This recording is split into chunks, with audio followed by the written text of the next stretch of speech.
the concluding part of that special package was put together by Solomon FM. Finance Matters Now. An economist, Dr. Taiwo Ayodeji, says the incentives made available for business owners of the Finance Act 2019 is not enough to mitigate the effect an increment in value-added tax from 5 to 7.5% would have on business owners as well as goods and services.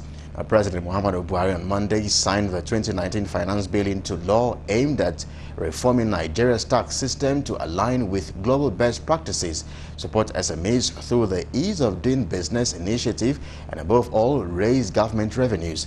The Finance Act, among other provisions, increased value-added tax on specific goods and services from 5 to 7.5%. Dr. Ayodeji Wood noted that the increment in VAT would inadvertently add more burden on businesses, and Nigeria said a transition period ought to have been put in place rather than an outright implementation.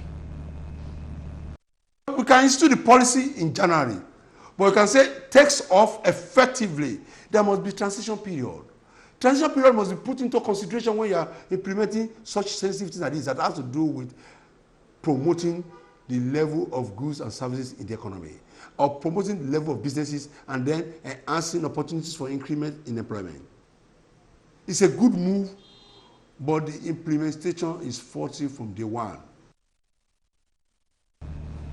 With the new law, small business with turnover less than 25 million naira will be exempted from companies' income tax, while a lower CIT rate of 20% applies to medium-sized companies with turnover between 25 million naira and 100 million naira.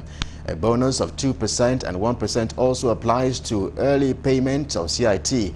Dr. Ayodeji says business owners will not immediately benefit from those incentives as good as it seems. However, urged the federal government to roll out plans to cushion the attendant effects so as not to further impoverish Nigerians.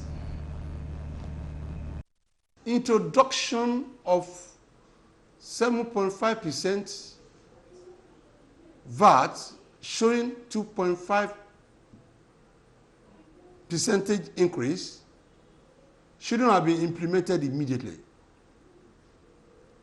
We should have been given a due process period for those businesses to enjoy the new incentives, use it to realign their businesses, employment earns, and then have the capacity to pay through the increase in income. Now, moving on now.